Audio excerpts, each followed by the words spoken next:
지체부자인데 다른 병 걸린 사람들 지체부자가 아닌 사람들이 먼저 뛰어들어가니까 나는 이제 여기서 죽는구나. 죽는 날만 기다리면서 그러면서 절망 가운데 있었던 거예요. 여기서 지금 이 요한이 이 베데스다 목가의 이 38년 된 중국 병자에게 왜 38년이라는 이야기를 했을까?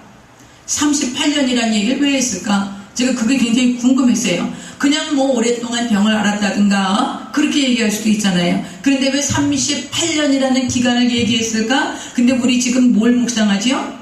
우리가 지금 뭐 묵상해요? 신명기 묵상하죠? 신명기 책에 보니까 신명기 2장 14절을 보니까요, 거기 이스라엘 백성들이 광야를 돌았던 게 몇 년 동안이에요?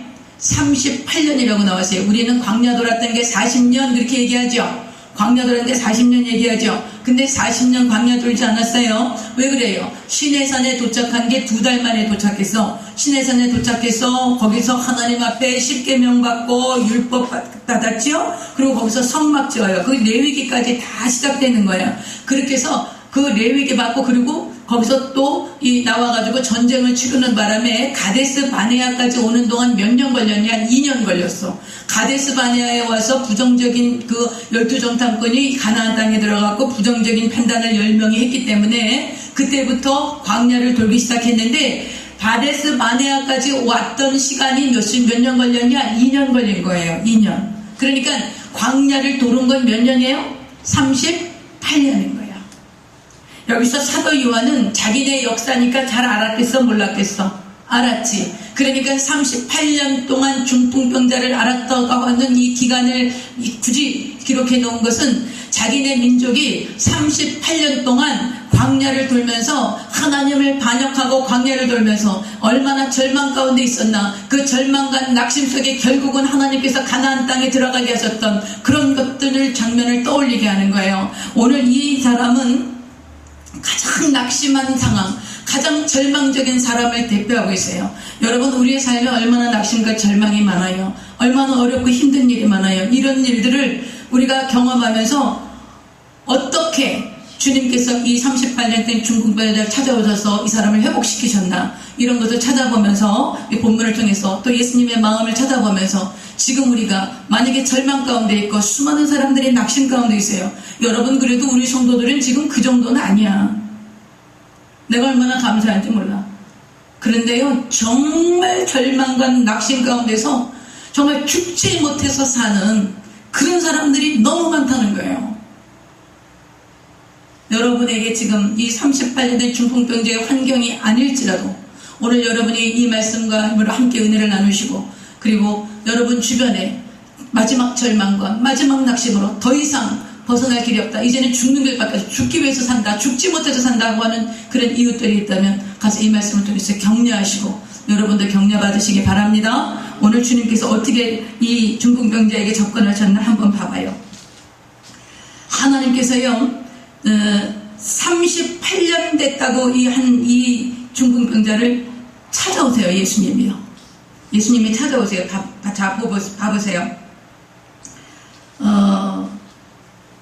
6절 보세요. 예수께서 그 누운 것을 보시고 병이 벌써 오래된 줄 아셨어요. 그 누워있는 거 예수님이 보시고 거기 그 사람만 있지 않았죠? 중풍병자만 있지 않았어요. 각종 병이 걸린 사람들이 다 있었어요. 그런데 예수님께서 이 사람한테 먼저 오시는 거예요. 먼저 와서 보시고 그러고 나서 그 오래된 걸 아셨어요. 그러고 나서 말씀하세요. 네가 낫고자 하느냐, 그렇게 얘기하세요. 당연한 거 아니야. 그죠? 아니 30번이 된 중풍병자가 돼갖고 지금 뭐 난장판이 돼서, 여러분 한번 상상을 해봐. 38년 동안 중풍병을 앓았다면 이 사람의 그 형편과 주변이 어땠을지. 가족들한테는 다 버림받고 여기서 죽을 날만 기다리는데 죽지도 않아. 먹는 거나 제대로 먹고 대소변이나 제대로 아니고 목욕이나 제대로 하겠어요? 엉망진창인 사람인 거예요. 이 사람을 보시고 예수님이 그렇게 많은 이 사람한테 오는 거예요. 와가지고 예수님 뭐라고 하세요? 내가 낫고자 하느냐, 이렇게 물어보세요. 당연한 거 아니에요. 여러분 이걸 기억하세요. 하나님께서요, 우리를 찾아오시는데 끝까지 찾아오세요. 하나님은 포기하지 않아요. 예수님은 우리를 포기하지 않아요. 이 사람은 지금 모든 사람의 가족들한테 다 포기당했어. 그리고 주변 이웃들로부터 다 포기당했어. 그리고 친구들도 더 이상 찾아오지 않아. 이제는 긴 병이 효자 없다고 병이 깊었기 때문에 이제 모든 사람들에게 다 잊혀졌어요. 자기 자신도 낙심하고 절망해서 내가 이제 이대로 살다가 죽는 거다. 그리고 절망과 낙심 가운데 있는 사람이에요. 근데 예수님께서 어떤 사람은 이 사람한테 찾아온 거야. 여러분, 예수님이 여러분과 나를 찾아오실 때 하나님이 우리를 포기하실까요? 안 하실까요? 하나님은 우리를 포기 안 해요. 근데 누가 포기해? 사탄이 포기하게 하지. 그래서 내가 포기하는 거야. 내가. 여러분, 신앙생활 하다가 누가 포기해요? 내가 포기해요. 아이고, 신앙생활 해보니 별 볼 일 없네. 아이고, 교회 다녀보니 별 볼 일 없네. 이러면서 아이고, 예수 믿어보니 별 볼 일 없네. 그러면서 지가 포기하는 거야. 여러분, 아담이 하나님 앞에 범죄했지요. 아담이 선악을 알게 하는 나무의 실과를 먹지 말아라 했는데 그거 따먹었어요. 그거 따먹고 나서 하나님께서 어떻게 했어요? 그러고 나서 부끄럽고 수치심을 느끼고 하나님의 낯을 보기가 두려워서 그 무화과 나무 밑에 숨어가지고 무화과 나무 잎으로 가리고 나무 밑에 숨었다고 창세기는 말씀하고 있어요. 그렇게 숨어 있을 때 하나님이 그래 너 범죄했지? 내가 너 가만히 안 놔둘 거야. 여러분, 아담과 하와가 첫 하나님의 범죄하고 하나님의 실과를 그 먹지 말라고 한 선악을 알게 하는 나무의 실과를 따먹고 나서 인간은 절대 절망, 절대 사망, 절대 좌절 속으로 들어간 거예요. 그런데 그 절대 절망, 절대 사망에 있는 그 처참하게 무너진 범죄한 아담을 향해서 하나님이 포기하셨나요? 포기하셨어요? 아니에요. 어떻게 하셨어요? 찾아오셔서 뭐라 그랬어요? 아담아, 내가 어디에 있느냐? 이건 무슨 말씀이에요? 얘야, 내가 너 나 다 알거든? 내가 너 봤어. 내가 너 알아. 그런데 너 어디 있어? 이렇게 물어보시는 건 왜 그러신 거예요? 얘야, 돌아와. 죄를 고백하고 돌아오너라. 나는 용서하는 하나님이야. 나는 기다리는 하나님이야. 난 절대로 너를 포기하지 않아. 그러니까 내가 너를 부를 때 얼른 돌아와야 돼. 아담아, 너 어디 있냐? 하나님 몰라서 물어보세요? 나무 뒤에 숨은 거 몰라서 물어보세요? 다 아세요. 끝까지 찾아오신 거예요.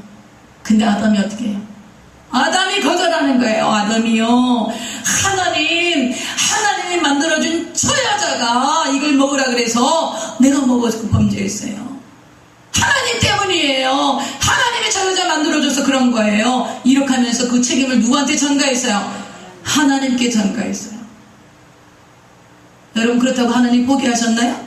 포기 안 하셨어요. 어떻게 하셨어요? 여자의 후손 보내줄 거야. 여자의 후손. 그래서 내가 그 여자의 후손이 너희가 나에게 반역하고 범죄하고 나를 떠나서 타락하고 영원히 불과 유황으로 떨어지는 지옥불에 들어가야 하는 너희들, 내가 여자의 후손인 예수 그리스도를 보내서 그 모든 죄값을 대신 치르게 하고 내가 너를 구원하러 올 거야. 그러고서 4,000년의 역사를 지나서 지금으로부터 2,000년 전 베들레헴에 아기 예수를 예수님이 죄 없이 성령으로 잉태해서 태어나시게 하셨어요. 예수님, 하나님 포기하세요? 포기 안 해요. 근데 누가 포기해? 인간이 포기해. 죄인인 주제에 지가 포기하는 거야? 하나님은 끝까지 찾아다니세요. 끝까지 찾아다니고, 여러분, 제 생애를 봐도 제가 얼마나 많이 낙심하고 좌절하고 절망하고 내 마음대로 하고, 하나님 나한테 왜 이러시는 거예요? 나한테 왜 이런 것들을 허락하시는 거예요? 이렇게 불평하고 원망할 때가 얼마나 많았는지 몰라요. 그래서 에라 모르겠다 이렇게 하고 정말 뒤로 누워버린 적도 얼마나 많은지 몰라요. 그러나 그때마다 누가 먼저 찾아오셨냐? 주님이 먼저 찾아오셨어. 근데 문제는 뭐냐? 주님이 먼저 찾아오셨는데도 계속해서 내가 마음을 닫고 있어. 그러면 돼, 안 돼? 그러면 안 되는 거예요. 오늘 그 얘기를 하시는 거예요. 여러분, 하나님은 우리를 포기하신 적이 없어. 그렇다면 예수님을 보내지 않았지. 하나님의 독생자 예수 그리스도를 이 땅에 우리와 육신을 똑같이 하셔서 우리의 이 죄와 저주와 사망을 철폐하시려고, 죄물을 삼으시려고, 하나님의 어린 양이 되게 하셔서 모든 죄물이 되게 하시려고 왜 예수님을 보내셨겠어요? 그 예수님을 보내셔서 십자가에 몸죽을 피 흘려주고 해서 그 피로 우리의 모든 죄를 사하시고 모든 병을 고치시고 우리를 사망에서 구원하시고 파멸에서 구속하시고 인자와 긍휼과 관을 씌우시고 좋은 것으로 우리 소원을 만족케 하시려는 이 주님 하나님의 그 역사가 십자가에서 다 이루어졌는데 우리가 십자가를 부인해. 십자가를 떠나 한 번 구원받았다고 구원받았는데 교회 생활 해보니까 별 볼 일 없네. 아이고, 내 맘대로 기도했는데 내 맘대로 안 되네. 이래갖고 교회를 떠나.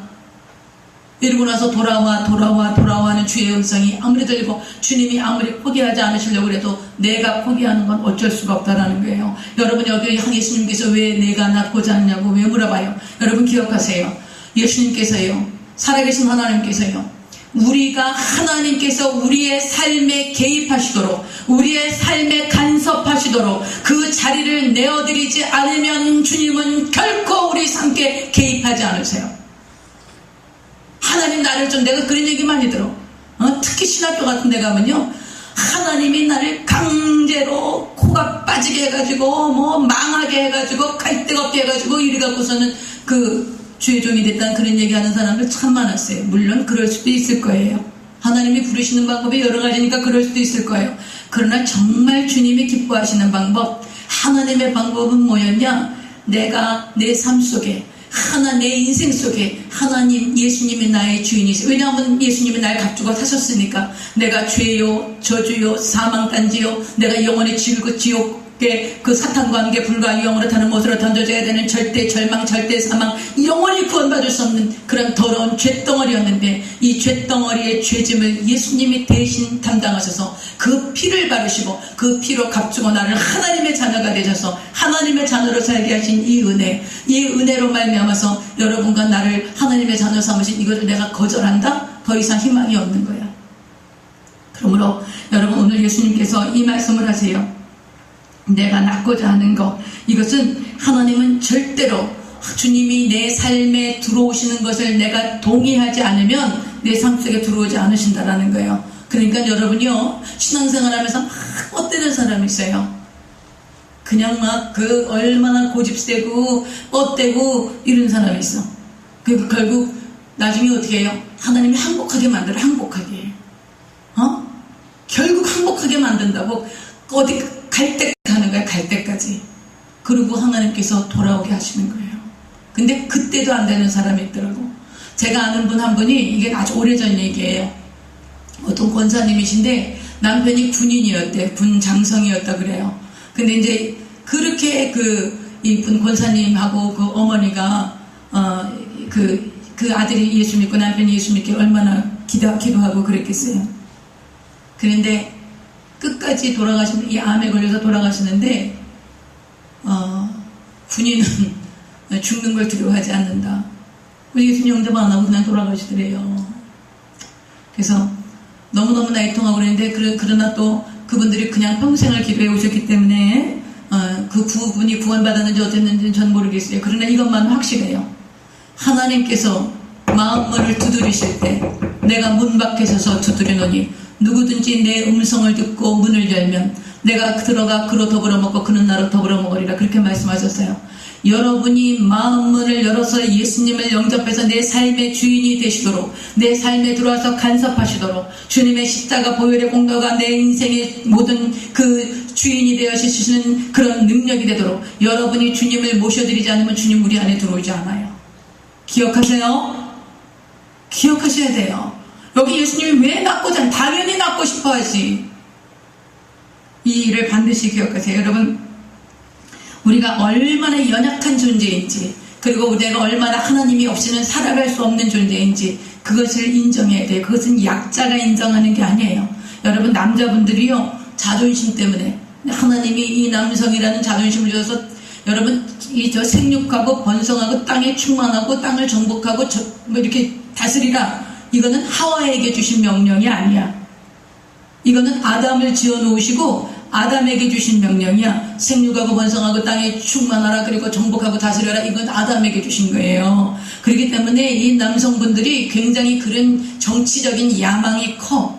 그리고 하나님이 주신 그런 이 프라이드가 있어. 하나님의 모양과 형상이 남성분들에게 있다고요. 그렇기 때문에 이렇게 누구 말 듣고 이렇게 하는 거 잘 안 하려고 그래. 그리고 자기가 심지가 있으면 그거를 끝까지 버틸려고 그러지. 정말 예수님 영접하고 그 앞에 무릎을 꿇고 주님께서 내 삶의 주인 나를 다스려 달라고 하면 이것을 굉장히 자존심 상하는 걸로 알아요. 여러분, 그렇지 않아요. 정말 인생의 진리를 깨닫고 내가 어디서부터 와서 왜 살며 어디로 가는가, 그리고 내 인생에 정말 내가 할 수 없는 나의 나약함과 내가 하나님을 의존할 수밖에 없는 존재라는 것을 인정하는 그 사람이 가장 강한 사람이야. 그 사람이 바로 예수 그리스도 앞에 붙들려서 갈 수 있는 사람이에요. 그러므로 여러분이 무슨 이런 것 이렇게 이런 우리가 세상적인 그런 어떤 권력과 이런 명예와 이런 게 있다고 사람이 강한 게 아니야. 내 존재의 나약함, 내 존재가 하나님 없이는 살아갈 수 없는 존재라는 거. 나는 하나님께로부터 지원받았고 하나님의 아버지가 되시고 예수 그리스도를 구원받아야 살 수 있는 존재라는 거. 그래서 인간의 그 자기 실존의 가장 정확한 부분을 깨달아 아는 그 사람이 가장 강한 사람이에요. 그래야 그 사람이 예수 그리스도께 돌아올 수 있는 거예요. 예수 그리스도 돌아와서 예수 그리스도에게 자기의 연약함을 의지하고 나약함을 의지하고 주님만 의존하겠다고 하는 고백하는 그가 바로 지혜롭고 가장 강한 사람이에요.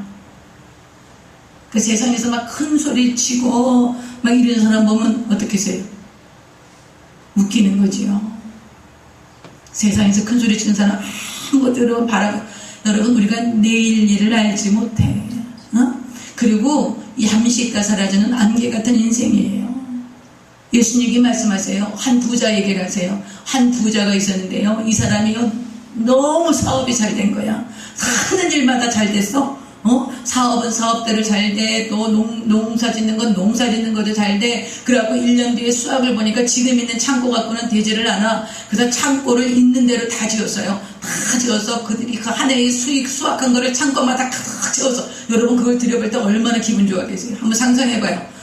창고마다 가득가득 채워놓고 그것을 들여다볼 때, 야, 내가 이제 몇 년 동안 가뭄이 들고 풍랑이 일고 바람이 불어도 내가 이제 먹고 살 일은 걱정 안 하겠구나. 이야, 할렐루야다. 이렇게 하고서는 아주 느긋하고 편한 마음으로 기쁘고 좋은 마음으로 잠자리에 딱 들었어요. 근데 그날 밤에 그 생명을 하나님이 취해갔어. 그럼 그건 누구 거가 되는 거예요? 예수님이 그 말씀하세요. 여러분요, 여러분이 나는 하나님만 의존합니다. 하나님만 의존한다. 그것은 연약함이 아니야. 그것은 가장 지혜롭고 가장 강한 사람만이, 자기 자신을 낮추고 가장 강한 사람만이 할 수 있는 그런 태도인 거예요. 오늘 주님께서 이 중풍병자에게 그것을 원하셨던 거예요. 그래서 오직 자기 중풍병자는요, 자기가 도움이 필요한 사람이라는 것을 인정한 거야. 여러분, 그거 인정하십니까? 여러분, 우린 도움이 필요한 사람이에요. 다들 나는 도움이 필요하지 않아. 나는 내 마음대로 살 수 있어. 우리가 그렇게 생각하는 사람들이 얼마나 많은지 몰라. 그러나 우리는 주님의 도움이 없이는 살아갈 수 없는 자야. 이것을 고백하셔야 돼. 그것을 고백하는 자가 하나님이 간섭하시고 도와주세요. 나는 하나님 없이 살 수 있어요. 제가 그런 사람들 많이 만났어요. 전도하다 보면 그런 분들 너무 많고요. 교회에 와서 신앙생활 하면서도요, 기도하라 그러면, 아유, 무슨 기도를 해? 그런 건 내가 해야지. 이렇게 얘기해요. 물론 내가 해야 될 부분이 있어요. 내가 해야 될 부분이 있어요. 그런데 하나님을 신뢰하고 하나님께 의존되는 것을 굉장히 자존심 상해하는 사람들이 많았어요. 우리 성도들 중에요. 그래서 그런 얘기, 이런 하나님을 전적으로 신뢰하고 그런 얘기를 하면, 아, 이건 여자들이나 그런 거지. 이렇게 생각하는 사람들이 그렇게 많았어. 여러분, 그렇지 않아요. 그렇지 않습니다. 여러분, 이 사람은 자기가 도움이 필요한 사람이라는 것을 인정했어. 그리고 예수님께서는 그것을 인정하고 정말 도움이 필요하구나. 그래서 이 사람을 찾아간 거예요. 찾아가셔서 하나님께서 이 사람에게 이제 말씀을 하시는 거죠. 하나님께서 그 장소에 가셨고 그 사람과 대화하셨고, 그리고 그의 그 도움에 하나님 주님이 말씀하시는 거예요. 근데 여기서 예수님께서 이제 낫겠느냐 그러니까 이 사람이 뭐라 그러냐면, 주여, 물이 움직일 때에 나를 못에 넣어주는 사람이 없어. 내가 가기는 동안에 다른 사람이 먼저 내려갑니다. 그러니까 예수님이 뭐라 그러세요? 예수님께서 일어나라, 내 자리를 들고 걸어가라 이러시는 거예요. 여러분, 거기에 그 자리라는 게 뭐 얼마나 구차했겠어. 그 중풍병자가 누웠던 자리가 얼마나 구차했겠어요. 그런데 그건 안 없고 그냥 너 그냥 일어나서 그냥 할렐루야 그러면서 그냥 벌떡벌떡 뛰어서 가거라 그렇게 안 하고 그 자리를 들고 일어나라 그랬어요. 왜 그러셨을까요? 여러분, 그것이 그 자의 삶의 증거야. 그 38년 된 중풍병자가 살았던 그 삶의 증거들, 그 삶의 무게들, 삶의 고통들, 그거 들고 같이 가라는 거예요. 그 자리에서 내가 너를 어떻게 구원했는지 보라는 거예요. 그것을 보이라는 거예요. 그 자리를 들고 하나님께서, 예수님께서 일어나라고 얘기를 하시는 거예요. 그러면서 그것을 볼 때마다 더 이상 패배자로 살지 말라는 거예요. 네가 중풍병자로 있었던 그 자리에서, 그 삶의 무게를 느꼈던 그 자리에서 내가 너를 어떻게 구원하고 내가 너를 어떻게 구출했는가, 그것을 잊지 말라는 거예요. 할렐루야. 그래서 여러분, 하나님은요, 우리를 절대로 포기하지 않으신다는 것을 잊지 마세요. 주님께서 말씀하시기를 출애굽할 때 애굽에 430년 동안이나 거하고 있었어요. 430년 동안 노예 생활하는데, 그때는 애굽에 처음에 들어왔을 때 야곱의 7가족이 70명 가족 70명이 애굽으로 들어왔어요. 430년이 지난 다음에 약 250만에서 300만 정도로 가족이 늘었다 그래요.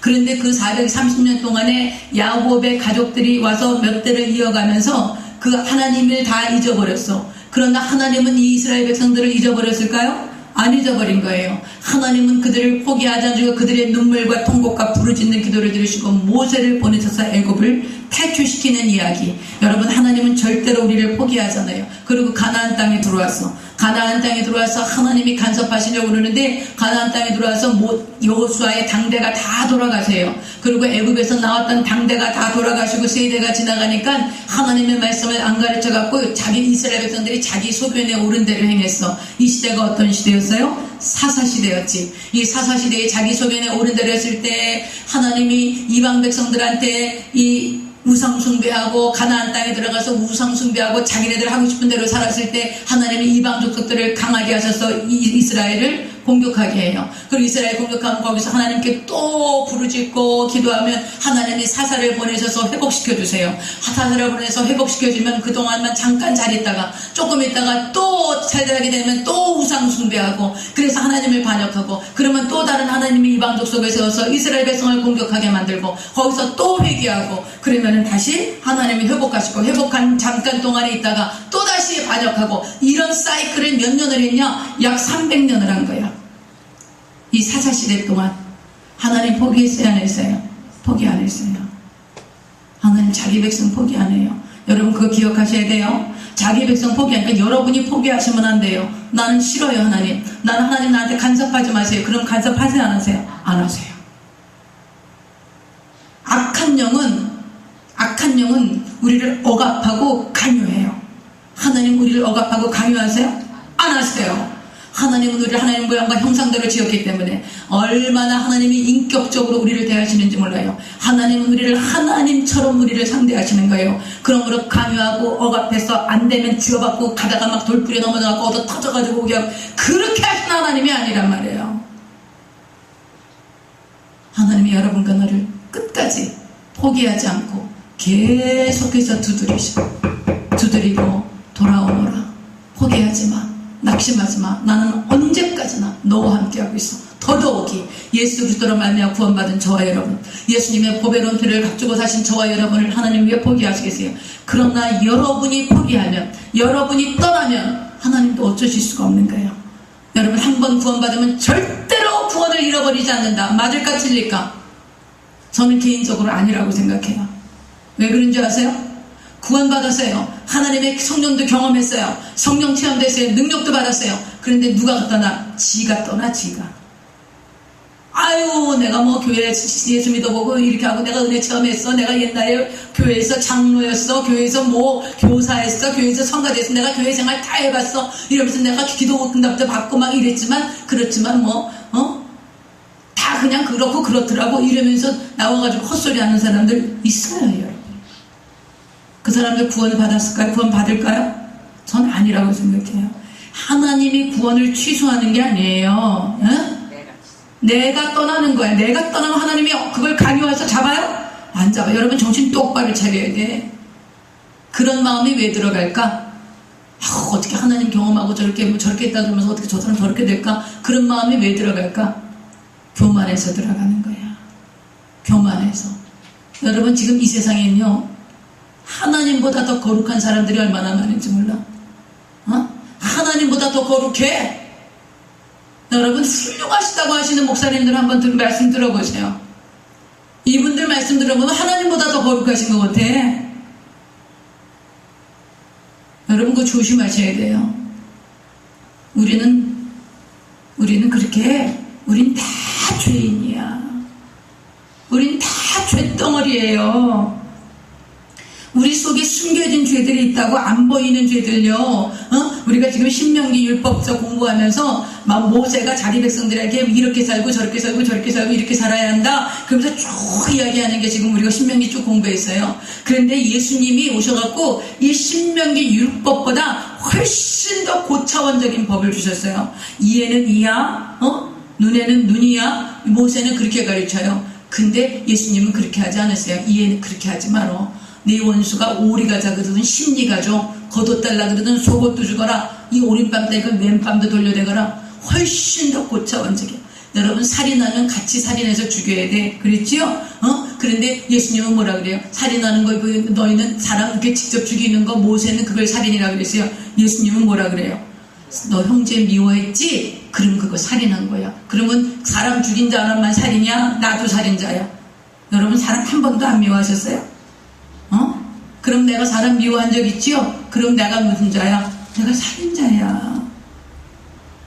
여러분, 간음이라는 것을 직접적인 어떤 부정적인 성관계를 갖는 것을 간음이라고 모세는 율법에 정했어요. 그런데 예수님은요, 여자나 남자가 다른 상대방 이성을 보고 음욕을 품어, 아이고 저 여자가 어떤 모습이겠다, 저 남자가 어떤 모습이겠다, 그러니까 그 상상만 해도 이미 뭐라고 한다는 거라고? 이미 간음한 거래. 그러면 진짜로 간음한 사람하고 내가 머릿속으로 상상만 했을 때 그 간음한 사람하고 겉으로는 드러나지 않지만 똑같은 죄인이라는 거예요. 그러니까 예수님이 세워주신, 예수님이 오셔갖고 율법을 폐한 게 아니야. 예수님이 오셔서 율법을 온전케 하신 거예요. 모세의 율법은 문자화되어 있어. 문자로 기록되어 있지만 이게 하나님의 예수님의 법은 마음판에 새겨 있는 거야. 마음속에 생각하는 것 자체가 벌써 죄라는 거예요. 그러니 우리가 죄 아닌 사람이 어디 있어? 죄인 아닌 사람이 어디 있어요? 우리가 다 죄덩어리라니까? 그것을 인정해야지만 예수 그리스도의 은혜가 흘러들어갈 수 있는 거예요. 은혜가 더한 것에, 죄가 있는 것에 뭐가 더한다고? 은혜가 더하는 거야. 내가 죄인이 아닌데 무슨 은혜가 필요해? 내가 죄인이 아닌데 무슨 하나님 예수님의 십자가 구원이 왜 필요해요? 그런 사람은 절대 구원받을 수 없어. 내가 죄인이라는 것이 인식되어지고 그것 때문에 통회하고 자복하고, 주님 내가 죄인입니다. 나를 떠나소서. 내 죄짐을 내가 감당할 수 없습니다. 주님 오셔서 내 죄짐을 대신 담당하시고 나의 주인이 되어 주시옵소서. 이런 믿음의 고백과 통회와 자복이 없이는 예수님 안 믿는 거예요. 그렇지 않으면.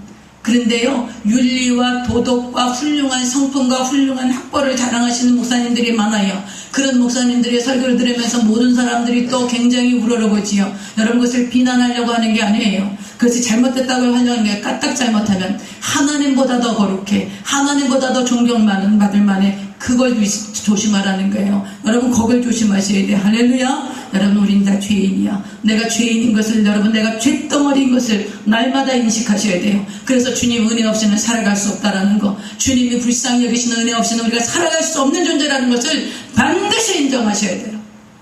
그것이 우리가 구원받는 첫걸음이에요.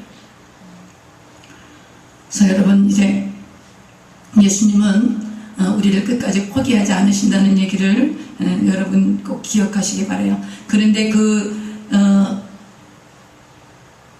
예수님께서 이 사건이 지난 다음에 회당장 야이로의 딸을 고치러 가는 이야기 아시죠? 제가 몇 번 얘기했을 거예요. 회당장 야이로의 딸을 고치러 가다가 그때 거기 그 과정 중에 어떤 여인이 나타났어요. 12년 동안 혈류병 앓던 여인이 나타났지요. 그 12년 동안 혈류병 앓던 여인이 나타나갖고 예수님 옷자락만 잡으려고 그러면 낫는 것 같아갖고 막 그렇게 예수님 옷자락 잡아요. 그런데 나중에 그 여인이 치료받았어. 치료받고 있는데 그 여인하고 대화하는 가운데 회당장 집에서 하인이 오죠. 와가지고서는 당신 딸이 죽었습니다 이래요. 죽었다 그러니까는 아이고 이제 어떡하나 이렇게 했더니 예수님이 뭐라 그래요? 예수님 태어나기 조금도 요동하지 않으셨어요. 아니다, 잔다 이렇게 얘기하셨죠. 그리고 예수님께서 이제 그 야이로의 집에 가셔서 그 회당장의 딸을 일으키시는 장면, 여러분 그 얘기 아시죠? 그래, 여러분, 하나님이 역사하시는 때가 있어.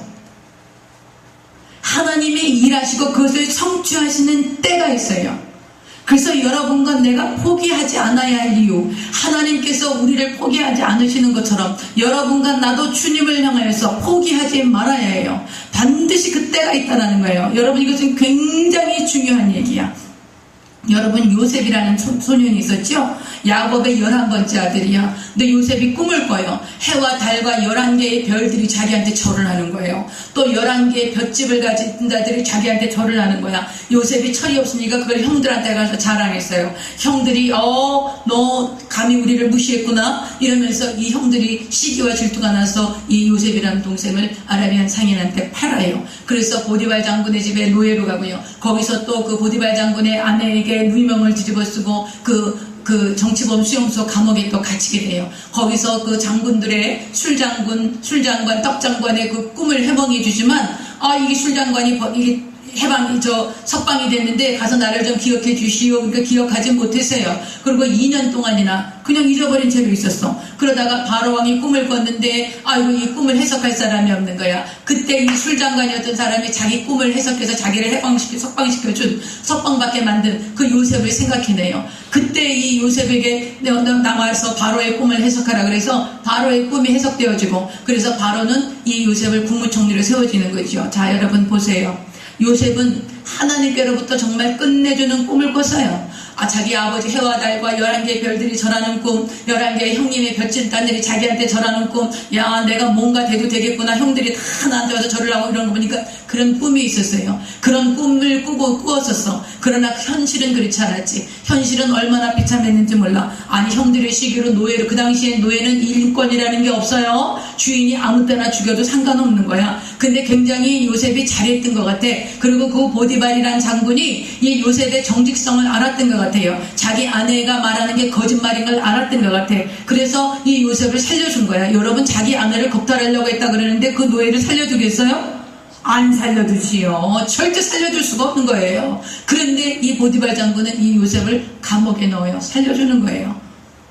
그래서 또 그 감옥에서도 굉장히 인정을 받게 되지요. 여러분 하나님의 때가 있어. 하나님의 그 정하신 때에 하나님의 뜻을 이루세요. 우리가 신앙생활하면서 우리가 하나님의 자녀로 살아가면서 여러분이 성경을 통해서 오늘 주님이 말씀하시는 것은 뭐냐? 주님이 오실 때까지 인내하는 거야. 여러분 신앙은 기다리는 거예요. 하나님이 살아계시다면 우리는 그때를 기다려야 되는 거예요. 여러분 이게 얼마나 중요한 건지 몰라. 오늘 이 38년이라는 기간을 명시했던 이 요한은 38년 동안 이스라엘 백성들이 광야를 돌면서 마지막 가나안 땅에 들어갔던 것을 기억하면서 38년 동안 중풍병자가 이 중풍병을 앓았지만 이제 예수 그리스도를 만나서 이제 이 치유를 받는 그런 역사를 이야기하고 싶었던 거예요. 그러니까 이건 뭐예요? 하나님의 때가 반드시 있다는 거예요. 마침내 하나님께서 기적을 일으키시고 마침내 하나님께서 하나님의 뜻을 이루신다는 거예요. 여러분이 그것을 믿는다면 포기하겠어요? 안 하겠어요? 포기하지 말아야지. 뒤로 물러서겠어요? 안 물러서겠어요? 뒤로 물러서지 말아야지. 오늘 주님께서 저에게 주시는 메시지가 이거였어요. 성도들이 뒤로 물러서지 말게 하라. 성도들이 포기하지 말게 하라. 내가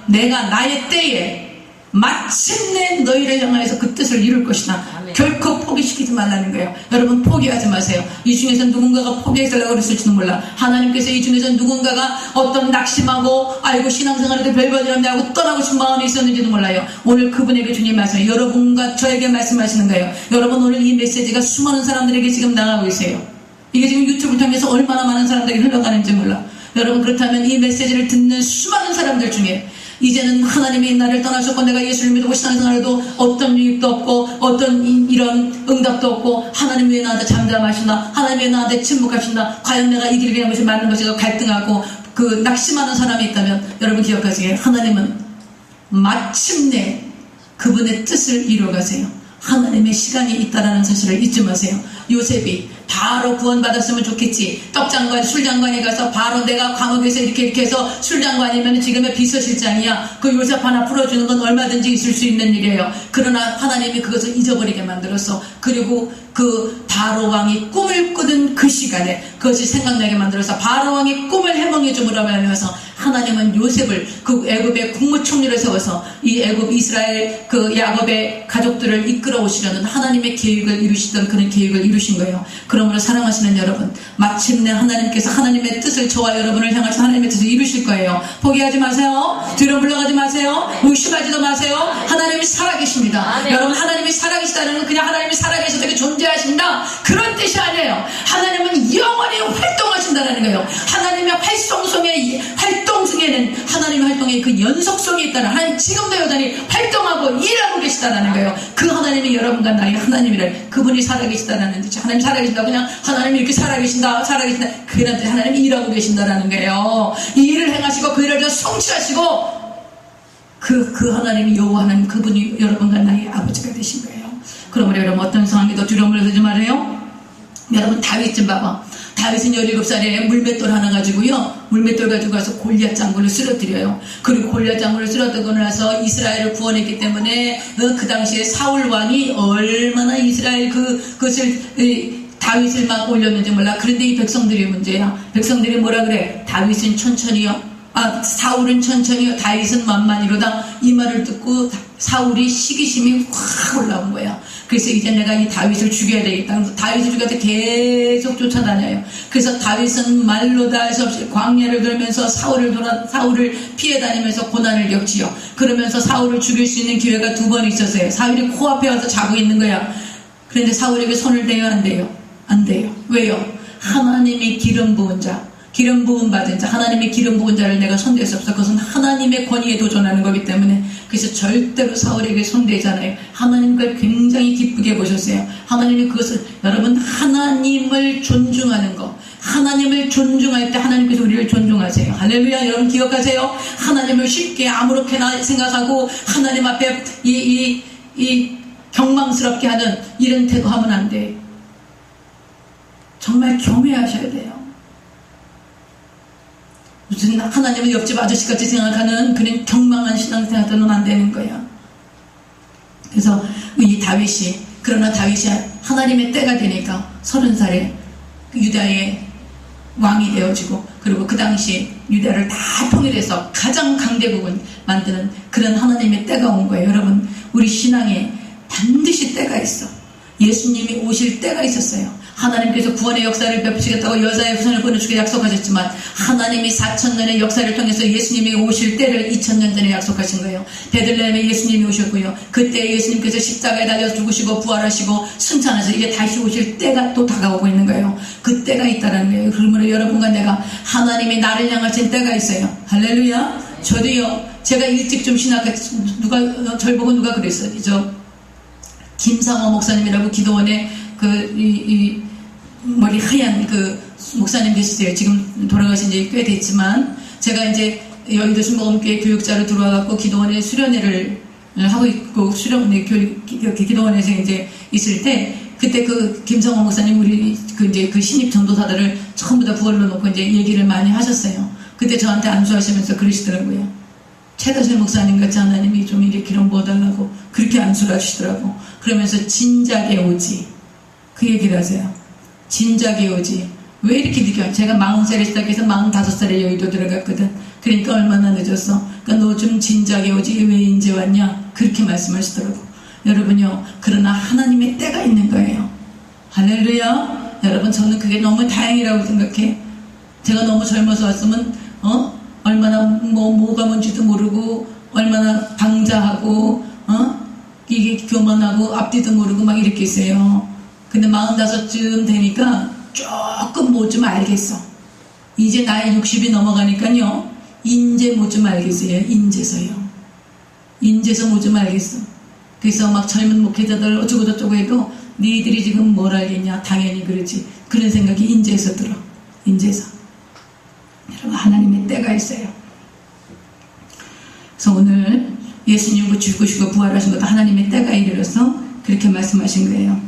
여러분, 요한복음 11장 25절 26절에 나사로가 죽었어. 나사로가 죽었을 때 예수님이 말씀하세요. 나는 부활이요 생명이니 나를 믿는 자는 죽어도 살겠고 무릇 살아서 나를 믿는 자는 영원히 죽지 아니하리라. 사랑하는 여러분요, 우리는 절대 희망을 가진 존재들이야. 믿으십니까? 여러분, 예수님이 뭐라 그러냐면, 나는 부활이요 생명이기 때문에 예수님 믿으면 죽어도 산대. 믿으세요? 아니, 여러분과 내가 죽어도 산다는데 그거보다 더 좋은 희망이 어딨어요? 살아서 믿으면 영원히 죽지 않는다니까 영생이 있다라는 거예요. 여러분, 이거보다 더 큰 희망이 어딨어? 이런 절대 희망 속에 여러분과 내가 살고 있는 거예요. 그러니까 낙심하면 안 돼. 오늘 이 중풍병자, 38년 된 중풍병자는 완전히 낙심하고 좌절하고 넘어져서 쓰러져 있는, 그래서 더 이상의 어떤 희망도 없는 그런 사람을 예표하는 거야. 근데 이 사람을 향해서 주님이 내가 낫고자 하느냐 말씀하시고, 주님이 이 사람의 삶에 간섭하시고 이 자리 들고 일어나서 걸어가라 그러고 말씀하시고, 그리고 하나님의 때에 이 사람 만났던 것을 얘기하시는 거예요. 그러면서 주님께서 우리에게 소망을 주셨다는 거 잊지 마세요. 나 부활이요 생명이 나를 믿으며 죽어도 살겠고 무릇 살아서 나를 믿으면 영원히 죽지 않을 것이다. 여러분, 우리에게는 끝난 게 아니라는 것을 잊지 마세요. 우리 삶 가운데 여러 가지 어려운 상황이 있을지도 몰라. 지금은 안 그랬겠지만 앞으로 그런 상황이 닥쳐올지도 모르지. 그때마다 기억하세요. 끝난 게 아니다. 따라하세요. 끝난 게 아니다. 끝난 게 아니다. 로버트 브라우닝이라고 하는 영국 시인이 있어요. 이 시 잠깐 우리 같이 읽고 그렇게 하고 말씀 마치겠습니다. 인생의 첫 부분은 인생의 마지막을 위해서 지어진 것이다. 가장 좋은 그 부분은 아직 오지 않았다. 우리의 때는 하나님의 손에 달려있다. 이게 로버트 브라운이라고 하는 사람이 쓴 시예요. 여러분, 지금 여러분과 나의 인생의 첫 부분은 무엇을 위한 거야? 마지막을 위한 거야. 우리가 저 천성에 들어가기 위해서 있는 거예요. 할렐루야. 그렇기 때문에 여러분, 두려워하고 염려하고 포기하지 마라. 그리고 가장 좋은 건 아직 왔어 안 왔어? 안 왔어. 여러분과 내가 가장 좋은 걸 알아 몰라? 몰라. 우리가 아직. 우리는 하나님, 내가 지금 이렇게 살고 저렇게 살고 이렇게 살고 이렇게 살면 좋겠어요. 이렇게 살게 해주세요. 그런 생각이 들어가고 그게 가장 좋은 건 줄 알아. 근데 하나님은 뭐라 그래? 하나님은 우리 전 일생을 보시고 가장 좋은 것으로 우리 일생을 예배해 놓으셨는데, 이 가장 좋게 예배해 놓으신 거 우리가 지금 알아 몰라요? 몰라요. 그러나 가장 좋은 걸 예배해 주셨다는 것은 여러분과 내가 믿고 가는 거예요. 그게 믿음이야. 그런 사람이 포기하겠어요? 낙심하겠어요? 절망하겠어요? 좌절하겠어요? 안 해요. 여러분, 우리의 때는 누구의 손에 달렸다고요? 하나님의 손에 달려있어요. 말씀에 맺을게요. 여러분, 우리에게는 마지막에 영생이 있어. 마지막 천국의 부활이 있어요. 여러분, 이 부활과 영생의 소망이 있는 사람은 절대로 뒤로 물러서지 않습니다. 어떤 고난과 역경이 와도 우리 인생에 잠시 있다 사라지는 안개 같은 것이고, 모든 것이 다 지나갈 것이고, 지금 내 인생에 가장 좋은 것은 아직 오지 않았어. 가장 좋은 것은 지금 나를 위해서 예배하고 계시다라는 것을 믿고 있는 사람, 이 사람들은 이 주님이 내가 낫고자 하느냐고 찾아오셨을 때 이 자리를 들고 일어나는 거예요. 여러분과 내가 오늘 마지막에 우리가 주님이 우리를 기다리고 계시다는 사실을 잊지 마세요.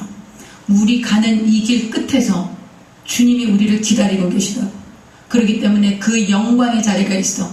그 놀라운 하나님이 예비하신 그 부활의 자리가 우리에게 있어요. 그러므로 그 마지막 부활과 영생을 꿈꾸는 사람은 절대로 포기하지 않습니다. 그러므로 이 땅에 살아있는 동안, 호흡이 있는 동안 주님이 계획하신 일들을 이루어드리는 꿈을 꾸세요. 할렐루야. 여러분이 꿈을 꾸세요. 여러분, 꿈이 없으면 우리가 이 날마다의 삶이 사라지지 않아. 그러므로 여러분, 교회를 향하신, 저는 하나님께서 우리 교회를 향해서 너무나 놀라운 꿈을 주셔서 제가 깜짝깜짝 놀랄 정도예요. 하나님, 지금 말도 안 되죠. 우리 교회 멤버도 얼마 안 되고, 또 저는 또 어떤 지명도가 있거나 이런 것도 아니고, 정말 너무너무 부족하고 연약하고 보잘것없는 종인데, 하나님 저를 통해서 무슨 그렇게 계획한 일을, 그렇게 어마어마한 일을 계획하고 계세요? 하나님, 제가 참 믿어지지 않는데요. 그런데 기도하면 할수록 하나님 그 꿈을 막 주시는 거예요. 기도하면 할수록 막 선명해지는 거예요. 하나님, 이 교회에 정말 주의 용사들이 불러 모아지는 꿈이 꿔지는 거예요. 여러분, 한번 두고 보세요. 여기에 하나님의 주의 용사들을 불러 모아는 거 시시한 애들이 아니야.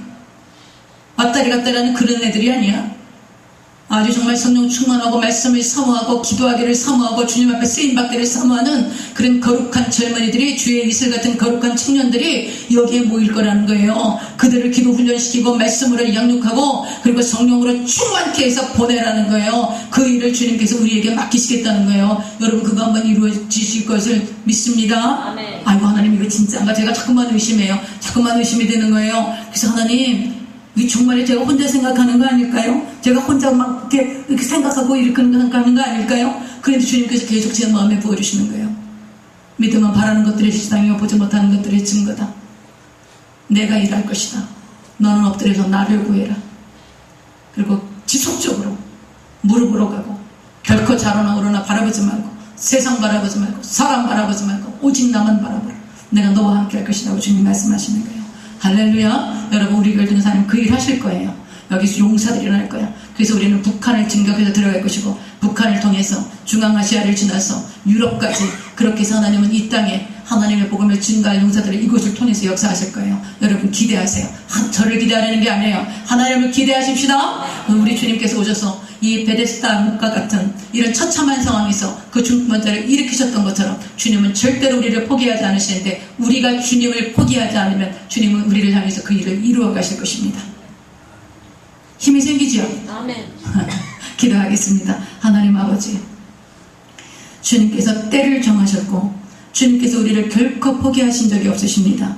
아담이 범죄하여 숨었을 때도 주님이 찾아오셨고, 또 이스라엘 백성들이 하나님을 떠나 범죄하고 멸망길에 섰을 때도 70년을 포로로 지내게 하신 후에 아버지 그들을 다시 회복시키시는 하나님의 그 끈기, 하나님의 그 끈질기신 사랑과 하나님의 백성들을 향한 집착, 하나님의 백성들을 향한 그 하나님의 그 사랑을 아버지 오늘도 우리는 이 베데스다 목가를 찾아오셨던 예수님을 통해서 깨닫게 됩니다. 아버지 하나님, 이 사람은 정말 모든 절망과 낙심 중에 더 이상의 어떤 희망도 가질 수 없는 처지였지만 주님께서는 그를 찾아오셔서 지금 이 시대에 가장 낙심하고 좌절하고 있는 이 군성들을 향하여, 낙심하고 좌절하고 어떤 희망도 가질 수 없는 그런 이 형제들을, 믿음의 자녀들을 향하여 아버지 내가 낫고자 하느냐 물으시고, 아버지 하나님 주님을 나의 구주로 영접하고 내 삶의 주인이 되시고 나를 내게 들어오셔서 나를 치료하기를 원하시는 아버지 주님을 영접하는 나의 의지를 통하여 주님께서 일하시기를 원하십니다.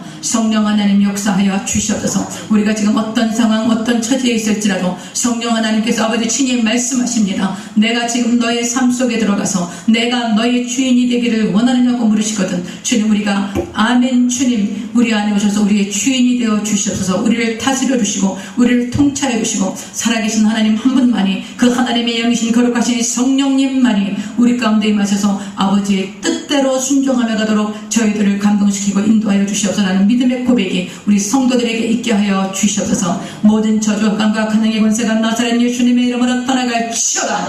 나사렛 예수님의 이름으로 떠나갈지어다.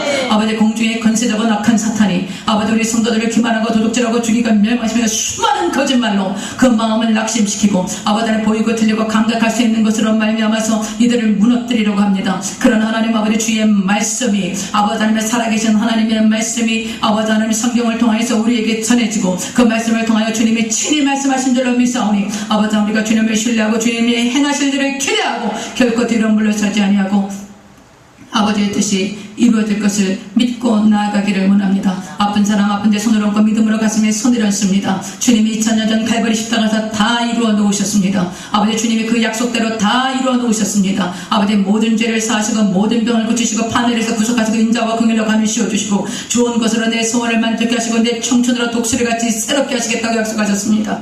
다 이루어 놓으신 것입니다. 지금 아픈 곳에 손을 얹은 주의 백성들이 있습니다. 주님 치료하시는 것 감사합니다. 주님, 내가 채찍에 맞음으로 너희가 나음을 입었노라. 내가 나무에 달려 저주를 담당하였으니 모든 저주에서 너희를 속량하였고 아브라함의 축복을 내가 너희에게 주었다고 말씀하셨습니다. 아버지 하나님, 주님께서 사망을 담당하시고 부활하셨기 때문에 더 이상 사망의 세력이 이들을 만들 수 없으므로 사망의 두려움과 사망으로 말미암아 수많은 것들을 포기하게 만든 이 저주받은 귀신아, 나사렛 예수님의 이름으로 각자의 몸과 마음과 생각에서 떠나갈지어다. 나사렛 예수님의 이름으로 떠나갈지어다. 나사렛 예수님의 이름으로 떠나갈지어다. 주님의 핏값을 주고 사신 주의 백성들을 만지지 못하며 이들에게 어떠한 권리도 어떠한 권세도 주장할 수 없는 것이기이므로 아버지 조금도 두려워하지 말게 해주시고, 조금도 낙심하지 말게 하시고, 조금도 뒤로 물러서지 말게 하시고, 이 더럽고 저주받은 귀신, 이 속이는 영, 이 약한 귀신아, 예수의 이름으로 나갈지어다. 나사렛 예수님의 이름으로 나갈지어다. 나사렛 예수의 이름으로 나갈지어다. 예수님의 이름으로 나갈지어다. 예수의 이름으로 나갈지어다. 예수의 이름으로 나갈지어다. 예수의 이름으로 나갈지어다. 예수의 이름으로 떠나갈지어다. 예수의 이름으로 떠나갈지어다. 예수의 이름으로 떠나가라. 예수의 이름으로 떠나가라. 예수의 이름으로 떠나가라. 예수의 이름으로 떠나가라. 예수의 이름으로 떠나가라. 예수의 이름으로 나. 예수의 이름으로 나. 예수의 이름으로 떠나가라. 예수의 이름으로 떠나가라. 예수의 이름으로 떠나가고 다시는 들어오지 못할지어다. 다시는 들어오지 못할지어다. 다시는 들어오지 못할지어다. 주님이 몸을 찢고 피를 흘려 갚고 사신 하나님의 백성들, 그 피가 진 거다. 예수님이 십자가에서 다 담당하셨다. 예수님의 보배로운 피가 이들에게 뿌려져서 그 피가 진 거다. 모든 심판이 끝났고 모든 저주가, 모든 사망이 끝났고 모든 질병의 근원이 끝났어요. 아버지 하나님, 이들은 새 삶을 삽니다. 이들은 새 생명을 가진 자들입니다. 아버지 하나님, 이전 것은 지나가고 보라 새 것이 되었으니 아버지 새 생명을 가지고 강하고 담대하게 주님이 주신 삶을 살아가며 주님이 하라고 하신 일과 주님만을 영화롭게 하는 아버지 하나님, 마지막 때 끝까지 주님 주신 사명을 감당하도록 성령이 이 시간에 충만하게 임하여 주시옵소서. 성령이 이 시간에 충만하게 임하여 주시옵소서. 보혜사 거룩하신 성령님, 성령님만 인정하고 환영하고 모셔드리고 있지합니다. 성령하는 우리 성도들을 충만하게 임하시고 오늘 이 메시지를 듣는 모든 성도들에게 성령이 충만하게 임하여 주셔서 아버지 하나님, 이들이 어떤 절망의 자리라도 들고 일어나 담대하게 걸어나가고 하나님의 때가 이르러 주님께서 아버지 이들과 동역하시고 그들의 생애를 빛나고 보배롭게 하여 하나님의 거룩한 영광을 나타내실 것을 믿음으로 바라보고 조금 더 뒤로 물러서지 말게 하시고 살아계신 하나님, 지금도 여전히 일하시고 그 일을 성취하시는 그 이름의 야훼인 하나님 앞에 아버지 하나님의 절대 믿음으로 절대 감사로 뒤로 물러서지 아니하고 아버지 끝까지 믿음으로 반응하고 기도하는 주의 백성들 되도록 이들을 축복하여 주시옵소서. 예수님의 보배로운 피로 이들에게 덮었으니 악한 자 저주받은 귀신은 일절 만지지 못할지어다. 이 메시지를 듣고 또 이 메시지를 통하여 주의 음성을 듣는 모든 주의 백성들에게 성령이여 충만하게 임대해 주시고 이 마지막 때에 하나님의 백성으로 각자의 자리에서 각자의 삶의 분량을 살아내고 그 삶의 주인은 오직 예수 그리스도 한 분뿐인 것을 선포하며 나가는 주의 백성들 되도록 성령 하나님 역사하여 주시옵소서. 주님께서 어제나 오늘은 영원토록 통일하십니다. 우리가 전심으로 주님을 사랑하고 전심으로 주님을 찾고 찾사오니 성령이여 역사하여 주시옵소서. 예수님의 이름으로 간절히 축복하고 기도드립니다. 아멘. 할렐루야. 우리 하나님 앞에 영광의 박수를 드립니다.